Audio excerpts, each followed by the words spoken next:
Get out of that seat before security removes you. Rebecca Whitman's voice cracked through the quiet first-class cabin like a fire alarm that no one could ignore. Every conversation stopped. Every head turned. The man standing behind her, Richard Caldwell, adjusted the cuff of his tailored navy jacket with the relaxed confidence of someone who expected the world to rearrange itself for his comfort. Seat 1A, he believed, belonged to him. The woman already sitting there, however, had other plans. Danielle Brooks didn't raise her voice. She didn't argue. She simply looked up from the hardcover book resting in her lap, her expression calm enough to make the silence even heavier. She wore a cream-colored sweater, black slacks, comfortable flats, and not a single piece of jewelry that hinted at wealth. To Rebecca, she looked like someone who had wandered into the wrong cabin. To Richard, she looked like an inconvenience delaying departure. Outside the aircraft windows, the late afternoon sun reflected across the terminal at Hartsfield-Jackson Atlanta International Airport, while the boarding bridge remained connected to the aircraft for just a few more minutes. Inside, the overhead bins clicked shut one after another as the final passengers settled into their seats. Rebecca extended her hand without introducing herself. Boarding pass. Danielle handed it over without hesitation. Rebecca barely glanced at it before letting out a short, dismissive laugh. There's been a mistake. This seat has been reassigned. Danielle looked toward the empty aisle where Richard continued waiting with an impatient smile. Reassigned to whom? She asked quietly. A priority guest, Rebecca answered. Please gather your things. Danielle's eyes drifted toward the digital clock mounted near the forward galley. 5 minutes until the aircraft door closed. 5 minutes until pushback. 5 minutes that would change far more than anyone on board could possibly imagine. Richard stepped forward just enough for nearby passengers to hear him. I'm sure she understands. We all have to make accommodations sometimes. A few passengers exchanged uneasy glances. Others avoided eye contact altogether, pretending their phones had suddenly become fascinating. Danielle remained seated. My boarding pass says 1A, she replied evenly. Rebecca folded her arms. And I'm telling you it doesn't anymore. Without another word, she tore the boarding pass cleanly in half. The sound of the paper ripping echoed through the cabin far louder than it should have. Tiny pieces drifted onto the carpet between Danielle's shoes. A young flight attendant standing several rows back froze where she stood, her face draining of color as if she had just witnessed something she knew should never have happened. Rebecca pointed toward the rear of the aircraft. Economy has plenty of open seats. Don't make this harder than it needs to be. Danielle slowly lifted her eyes from the torn pieces of paper to Rebecca's face. There was no anger in them. No panic. Only patience. You have exactly 5 minutes, she said, her voice almost gentle, to decide whether this becomes a simple correction or a corporate investigation. Rebecca smirked, convinced she had just heard the most ridiculous bluff of her career. Richard chuckled under his breath. A few passengers looked at one another with uncertain curiosity. No one in that cabin, not Rebecca, not Richard, not even the captain preparing for departure, had the slightest idea they were looking at the woman whose signature appeared on every executive decision made by the airline they worked for. Rebecca reached for the intercom near the galley, pressed the button without hesitation, and spoke clearly enough for the entire aircraft to hear. Ground security, please report to gate C-18 immediately. We have a non-compliant passenger refusing crew instructions in the first-class cabin. The cabin remained frozen after Rebecca's call for ground security, but Danielle Brooks did not move an inch. Her eyes rested on the digital clock above the forward galley, watching the seconds disappear one by one with the same calm expression she had carried onto the aircraft less than 10 minutes earlier. She had boarded without an assistant, without a designer handbag, without the polished image magazines usually expected from corporate executives. That had been intentional. 3 weeks earlier, a confidential report had landed on her desk inside Aurelia Airways headquarters. 17 passenger complaints. Different airports. Different crews. Nearly identical stories. Travelers described being questioned because of the way they dressed, reassigned because someone else looked more important, or treated with suspicion before a single word had been exchanged. The names changed. The routes changed. The pattern did not. Danielle had refused to read another report from behind a conference table. She wanted to see the culture with her own eyes. That was why she booked Flight 218 using her legal name, paid for seat 1A through the public reservation system, and instructed every executive assistant, board member, and airport manager to treat the trip as completely routine. If the airline truly had a problem, no one was to warn the crew she would be on board. Rachel Monroe, her executive assistant, had argued against the idea. Danielle remembered the conversation clearly. You could simply review the investigation after the fact, Rachel had suggested. Danielle had smiled and answered, culture never reveals itself when it knows the chief executive officer is watching.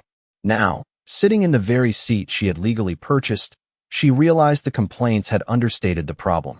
A few rows behind first class, Sophie Miller stood perfectly still, gripping a service tablet against her chest. She could still picture Danielle's boarding pass scanning bright green at the aircraft door only minutes before. Seat 1A. Confirmed. No warnings. No restrictions. No changes. Sophie had even noticed a small executive priority symbol beside Danielle's reservation, one she had never seen before during training. Before she could ask about it, Rebecca had stepped between them, taken control of the boarding process, and ordered everyone to keep passengers moving. Richard Caldwell had arrived almost at the last minute, walking onto the aircraft with the confidence of a man accustomed to hearing the word yes before he even asked a question. He had glanced toward Danielle, frowned slightly, and then leaned close enough for Rebecca to hear. I always sit in 1 Alpha. I assume we can solve this. He never directly demanded Danielle's seat. He never needed to. Rebecca had interpreted his expectation as an instruction. Within seconds, courtesy became assumption, assumption became authority, and authority became discrimination wrapped in the language of customer service. Sophie remembered Rebecca quietly pulling Ethan Cole toward the forward galley while Richard waited in the aisle. Their conversation had lasted less than 20 seconds. She could not hear every word, but one sentence reached her clearly. Move her before he complains. Ethan nodded, unlocked his crew tablet, and began tapping through the seating chart with unusual speed. Sophie frowned. Seat assignments were rarely changed after boarding unless there was a mechanical issue or a documented operational need. Neither existed on Flight 218. She watched Ethan pause, glance over both shoulders, then touch Danielle's name on the screen. A second later, the assignment disappeared. Sophie felt her stomach tighten. She looked back toward the first-class cabin just as Danielle calmly folded her book and placed it inside her carry-on. Danielle had not seen the screen. She had not watched Ethan's fingers. But somehow, she looked toward him with quiet certainty, as though she already knew someone had just rewritten the truth inside the airline's own system. Rebecca Whitman lowered the intercom microphone with a satisfied smile, convinced the matter had already been settled. Around the first-class cabin, passengers shifted uncomfortably, unsure whether they were witnessing an ordinary seating dispute or something far more disturbing. Danielle Brooks remained exactly where she was. She rested one hand on her carry-on bag and calmly watched Rebecca, as though she were studying a business presentation instead of becoming the target of public humiliation. Richard Caldwell sighed dramatically and checked the polished silver watch on his wrist. How much longer is this going to take? He asked loudly enough for several nearby passengers to hear. Some of us have meetings to attend. Rebecca immediately turned toward him with a reassuring smile. Just another moment, Mr. Caldwell. We are taking care of it. Danielle looked up at Rebecca. Taking care of what exactly? Rebecca answered without hesitation. A seating error. Danielle nodded slightly. Interesting. A minute ago you said my seat had been reassigned. Rebecca folded her arms. It was. Now it is a seating error. Danielle's voice remained perfectly steady. Which explanation would you like to keep? A brief silence settled over the cabin before Rebecca replied. Your reservation no longer shows seat 1 Alpha. Danielle tilted her head. So my ticket was valid until your system changed. Rebecca's expression hardened. Do not put words in my mouth. From the forward galley, Ethan Cole stepped into the aisle holding the crew tablet.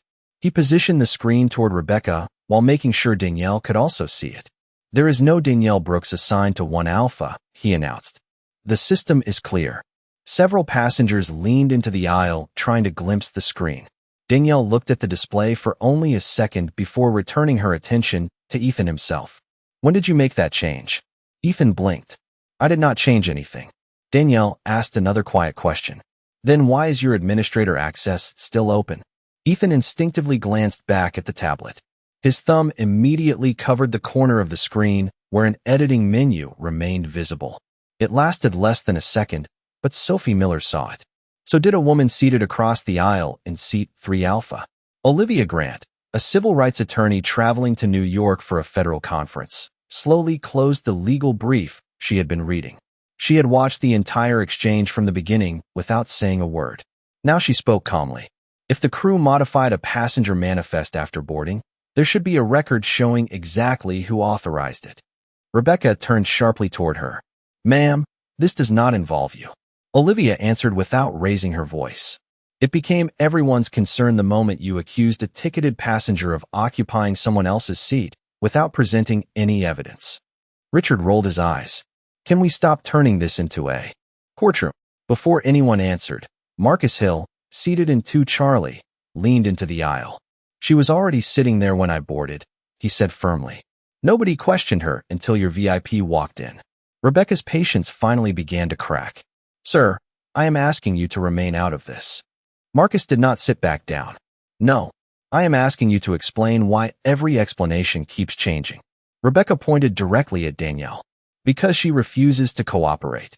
Danielle looked around the quiet cabin before speaking again. "I showed my boarding pass. You tore it in half.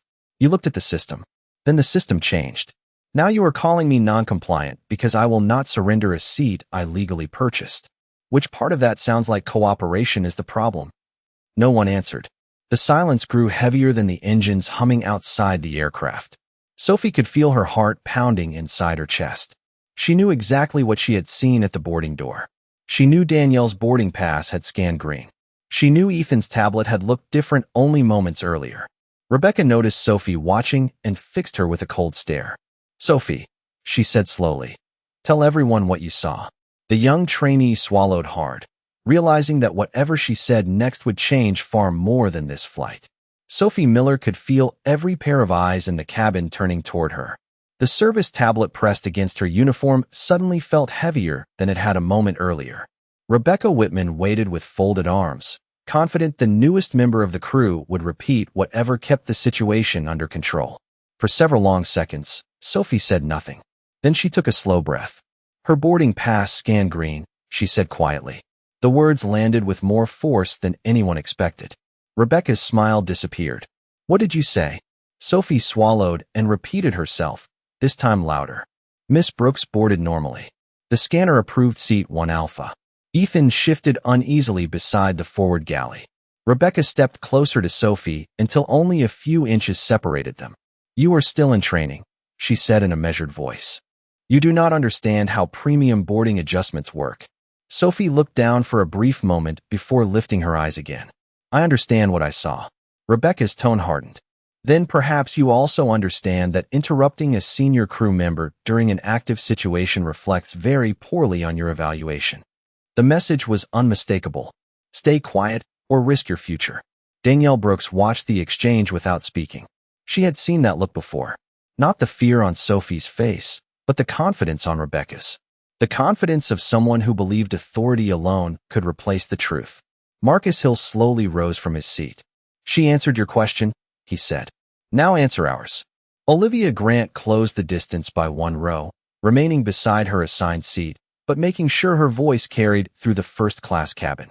"If the trainee witnessed a valid boarding scan, then someone needs to explain why the passenger manifest no longer matches the boarding record." Rebecca immediately answered, "The system updates constantly." Olivia shook her head.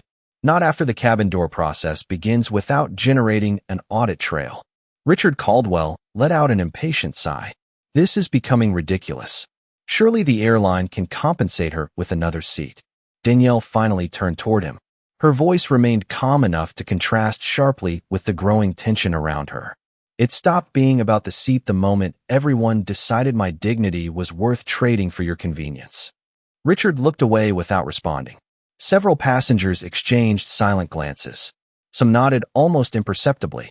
Others lowered their eyes, uncomfortable with how quickly assumptions had replaced facts. Rebecca sensed the mood changing and attempted to regain control. "Ladies and gentlemen, we apologize for the delay. We are simply enforcing company policy." Danielle looked directly at her.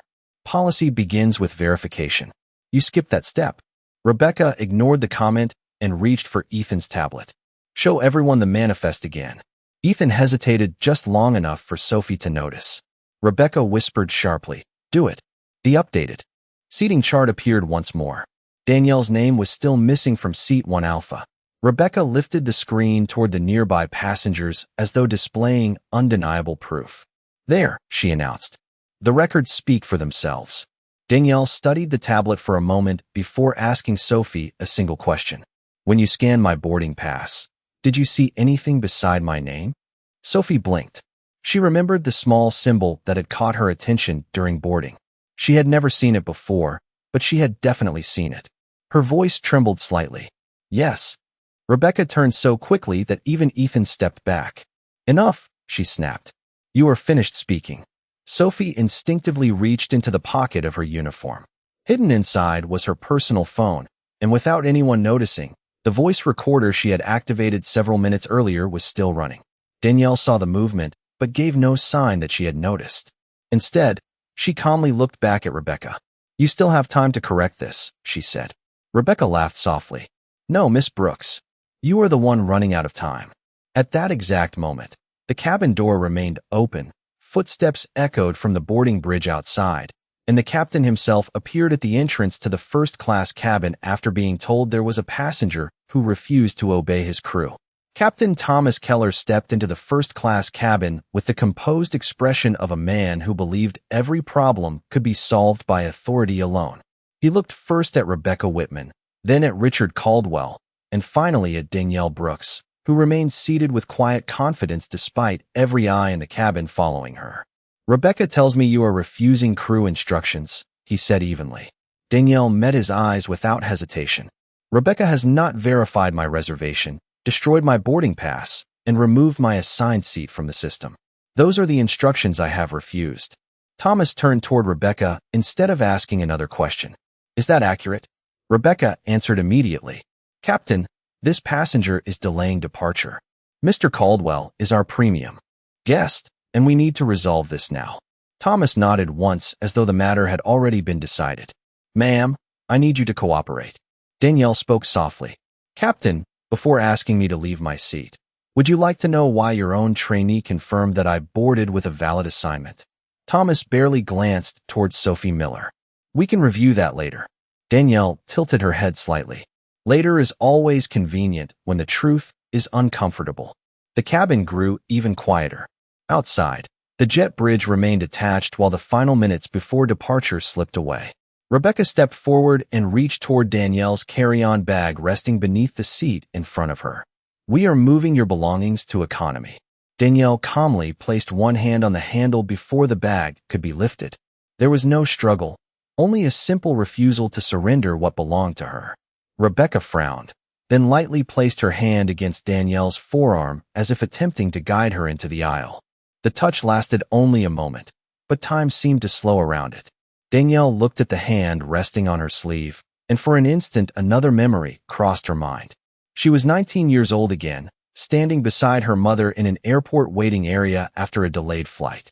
Her mother had held a valid boarding pass, yet an employee had looked past the ticket, judged the color of her skin, and politely suggested she wait somewhere else because the lounge was reserved for premium travelers. Danielle could still remember the quiet dignity with which her mother gathered her things before whispering words that never left her. Never let someone else's prejudice decide your value. The memory faded as quickly as it had appeared. Danielle looked back at Rebecca. Please remove your hand. Rebecca did not. You are making this much harder than necessary. Danielle slowly stood, not because she intended to surrender her seat, but because she refused to allow anyone to speak down to her while she remained seated. She faced Rebecca directly, her voice calm enough to cut through every whisper in the cabin. You mistook my patience for permission. Rebecca instinctively stepped back half a pace. Thomas attempted to regain control. Ma'am, if this continues, airport security will escort you off the aircraft. Danielle reached into the pocket of her sweater and removed her phone. She unlocked it without urgency, selected a single contact, and lifted it to her ear. Rachel Monroe answered before the first ring had fully ended. Rachel, Danielle said, her eyes never leaving Rebecca or the captain. Activate Flight Integrity Protocol 7 for Flight 218. There was a brief pause before Rachel replied in the same calm tone. Confirmed. The protocol is now active. System logs are being preserved, live access records are being secured, and executive notifications have been sent. Danielle ended the call without another word and slipped the phone back into her pocket. Rebecca laughed softly. Do you honestly expect anyone here to believe that? Danielle glanced once more at the clock above the galley. No, she answered. I only expect the system to remember exactly what each of you chose to do. At that precise moment, Ethan's crew tablet emitted a sharp notification tone unlike anything heard earlier, and his face lost all color as a bright red banner suddenly spread across the top of the screen. Ethan Cole stared at the flashing red notification as though the tablet had suddenly become something he no longer recognized.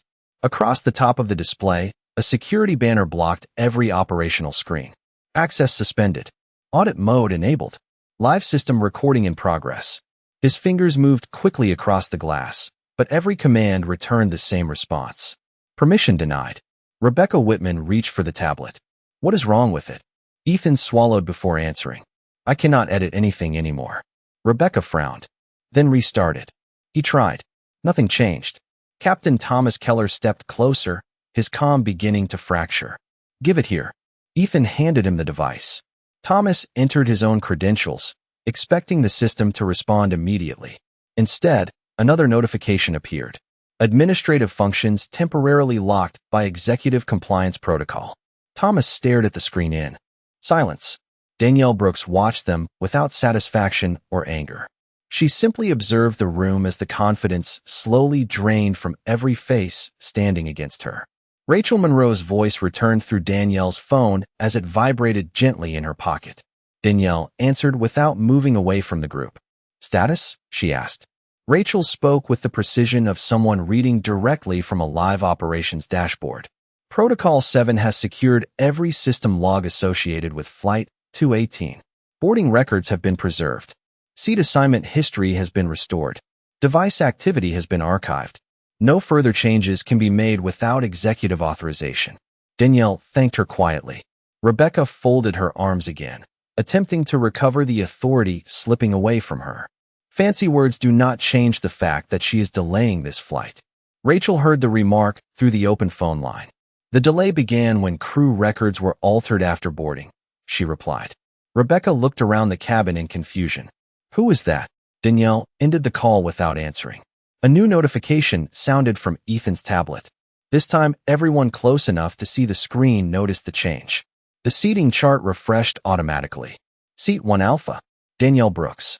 Confirmed. Original boarding record restored. Timestamp verified. Ethan stepped backward.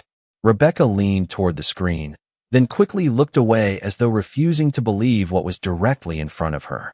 Sophie Miller felt the weight she had been carrying finally begin to lift. That is exactly what I saw when she boarded, she said quietly. Olivia Grant nodded. The original record has returned. Marcus Hill looked directly at Rebecca. Looks like the passenger never lost her seat. Someone removed her from it. Richard Caldwell shifted uneasily beside the aisle. For the first time since boarding, he no longer appeared certain that remaining silent was the safest choice. Danielle calmly addressed him. You knew I was already sitting here when you arrived. Richard hesitated. I assumed the crew knew what they were doing. Danielle answered. Assumptions become expensive when they replace integrity. Captain Keller finally spoke. There must be some technical explanation. Danielle looked at him with steady eyes. Technology does not decide who belongs in first class. People do. Before anyone could respond, Sophie slowly reached into the pocket of her uniform and removed her phone. Her hands trembled, but her voice did not. Captain, she said, I recorded something after boarding because I thought it did not feel right. Rebecca turned sharply toward her. You recorded the crew? Sophie nodded once. I recorded voices. She pressed play. The small speaker filled the silent cabin with unmistakable words. Rebecca's voice came first. Move her before Mr. Caldwell complains. He looks like first class. She does not. Ethan's nervous laugh followed only seconds later. Every passenger in the front cabin heard it. Nobody spoke. Nobody moved. Even the sound of the aircraft ventilation seemed to fade beneath the weight of that single sentence. Then Captain Keller's personal phone began ringing, and the caller identification displayed one name that immediately drained the last remaining color from his face. Executive Operations Center. Captain Thomas Keller stared at the phone for a long second before answering. The confident tone he had carried into the first-class cabin was gone. Captain Keller speaking. A calm voice answered immediately. "This is Michael Stanton, Executive Vice President of Operations. Put me on speaker now." Thomas hesitated. "Sir, we are handling a passenger issue." "No," Michael replied. "You are handling an executive compliance investigation. Put me on speaker." The captain slowly pressed the speaker button. Every person in the first-class cabin could now hear the conversation. Michael continued without raising his voice. "Captain Keller, is Danielle Brooks still on board Flight 218? Thomas glanced toward Danielle before answering. "Yes, sir." "Is she still assigned to Seat 1 Alpha? Thomas looked at Ethan's tablet, where the restored manifest remained frozen on the screen. "Yes, sir." Michael paused just long enough for the silence to settle over the cabin. "Then why has my office received a report that she was removed from her assigned seat after boarding?" Nobody answered. Rebecca Whitman opened her mouth before quickly closing it again. Ethan stared at the floor. Richard Caldwell suddenly found the view through the cabin window far more interesting than anyone standing around him. Michael spoke again. "Captain, I am also looking at a live audit showing that a crew tablet modified the seating record after the boarding scan was completed. Do you dispute that information?" Thomas slowly lowered his eyes. "No, sir." Michael's voice remained measured, but every word carried unmistakable authority. "Good. Then answer one more question. Who authorized the modification?" Thomas looked toward Rebecca. Rebecca immediately shook her head almost imperceptibly, silently begging him not to answer. Danielle remained perfectly still, allowing the truth to arrive without interruption. Thomas finally spoke. "The change originated from the forward cabin crew." Michael replied, "That answer has already been verified by the system. We also have an audio recording submitted through the internal ethics channel. We know exactly what was said." Rebecca's face turned pale. Sophie quietly slipped her phone back into her pocket. She realized the recording she feared might cost her career had instead reached the people who needed to hear it most. Michael continued, "Captain Keller, do you know why Flight 218 was selected for Executive Compliance Protocol 7? Thomas answered honestly, "No, sir. Because this flight was randomly selected as part of an ongoing investigation into passenger discrimination complaints. The passenger involved was never expected to reveal her identity unless the crew created a situation requiring executive intervention." Several passengers exchanged stunned looks. Marcus Hill slowly smiled without saying a word. Olivia Grant folded her arms, realizing this had become far bigger than a disagreement over one seat. Richard Caldwell quietly stood up from Seat 1 Alpha and stepped into the aisle without being asked. Michael spoke one final sentence before the entire cabin fell silent. "Captain Keller, the passenger your crew attempted to remove is Danielle Brooks, Chief Executive Officer and controlling shareholder of Aurelia Airways." Rebecca's shoulders visibly dropped as though the weight of every decision she had made during the past few minutes had settled on them all at once. Ethan closed his eyes. Thomas removed his captain's hat and held it against his side. Danielle looked at Rebecca with the same calm expression she had worn from the beginning. "The problem was never that you did not know who I was," she said quietly. "The problem was how certain you were that a black woman could not possibly belong in this seat." No one in the cabin could argue with her. Michael's voice returned one last time through the speaker. "Captain, keep every crew member exactly where they are. An executive response team is already on the boarding bridge, and they will be stepping onto your aircraft in less than 30 seconds. Less than 30 seconds later, the aircraft door opened again. This time, nobody from the cabin crew spoke. For members of Aurelia Airways executive operations entered the first-class cabin wearing Navy business jackets instead of flight uniforms. They moved with quiet purpose, carrying tablets rather than authority borrowed from assumption. At their center was Michael Stanton, the Executive Vice President of Operations, who had walked straight from the terminal after monitoring the incident in real time. Every passenger watched as he stopped directly in front of Danielle Brooks. Without hesitation, he extended his hand. Good afternoon, Miss Brooks. I apologize on behalf of Aurelia Airways. Danielle accepted the handshake with a small nod. Thank you for coming quickly. Michael turned toward Captain Thomas Keller. Captain, under executive compliance policy, you are relieved of flight duty pending a formal review. Thomas slowly handed over his company identification badge without protest. Michael then faced Rebecca Whitman. She finally found her voice. Sir, this was a misunderstanding. Michael answered calmly. A misunderstanding ends when facts are presented. This continued after the facts became available. Rebecca looked desperately toward Danielle. I did not know who she was. Danielle answered before Michael could. You are right. You did not. That is exactly why this matters. Michael continued reading from the audit report displayed on his tablet. Crew members ignored a valid boarding record, modified an assigned seat after boarding, failed to verify passenger documentation, made decisions based on appearance rather than procedure, and created a false operational narrative after the seating record had already been altered. Ethan Cole lowered his head. I only followed instructions. Michael looked directly at him. Every employee is responsible for the decisions attached to their own employee identification number. The system recorded yours.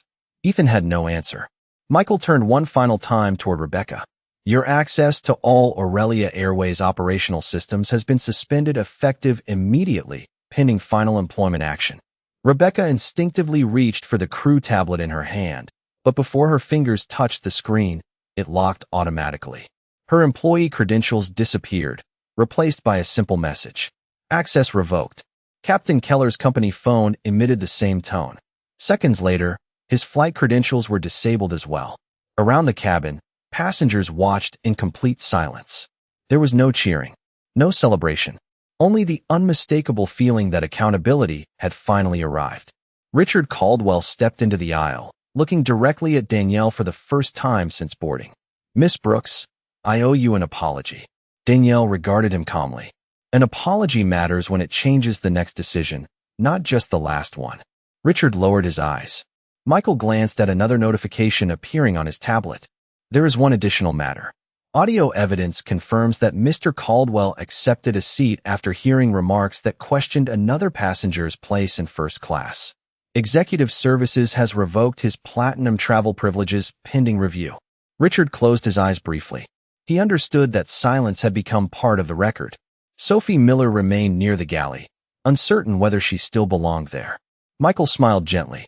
Miss Miller, your decision to report what you witnessed has been entered into the Protected Employee Disclosure Program. Your actions reflected company values when others failed to do so. Relief washed across her face. Danielle looked around the first-class cabin, meeting the eyes of Marcus Hill, Olivia Grant, and several passengers who had quietly chosen fairness over convenience. She then turned back toward Michael. The passengers have waited long enough. Assign a replacement crew and let everyone reach New York safely. Michael nodded. The replacement crew is already on the jet bridge. Moments later, a completely new flight crew stepped onto the aircraft, ready to take their positions, while Rebecca, Ethan, and Captain Keller silently gathered their belongings and walked toward the open cabin door, knowing that every step they took away from the aircraft marked the end of the careers they believed would never be questioned. The replacement crew settled into their positions with quiet professionalism, and within minutes the atmosphere inside the aircraft felt completely different. The tension that had gripped the cabin since boarding slowly gave way to something far more powerful than relief. It was trust being rebuilt in real time. Danielle Brooks picked up the two torn pieces of her boarding pass from the armrest where Rebecca had left them and folded them together with surprising care before slipping them into her book. Marcus Hill watched with curiosity.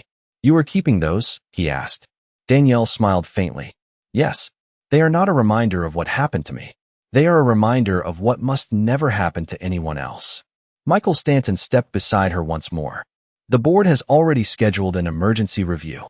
Every discrimination complaint from the past 2 years connected to this route will be reopened.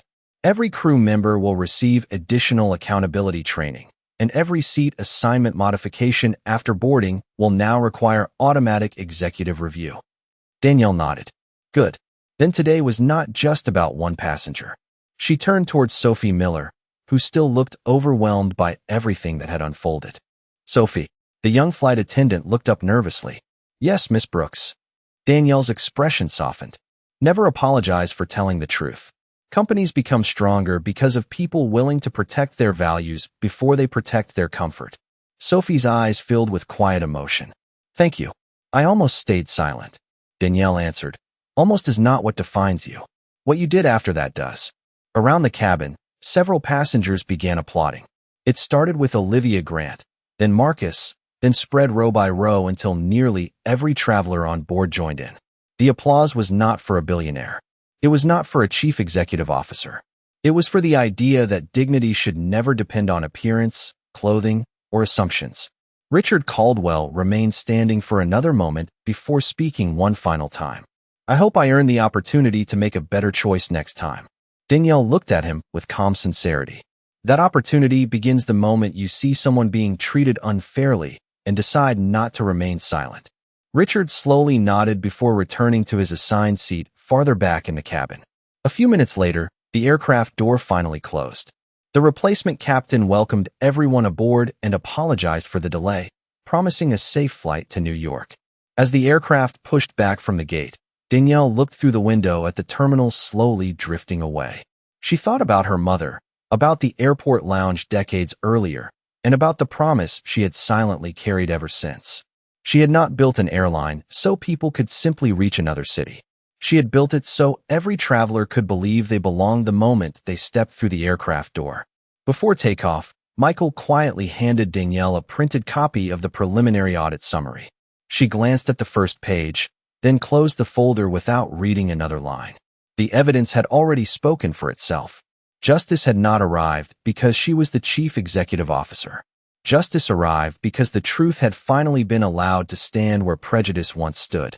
As the engines accelerated and the aircraft lifted into the evening sky, Danielle settled back into seat 1 Alpha, opened her book again, and smiled quietly.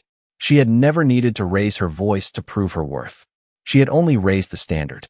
And from that day forward, every employee throughout Aurelia Airways would remember a lesson no training manual could ever teach.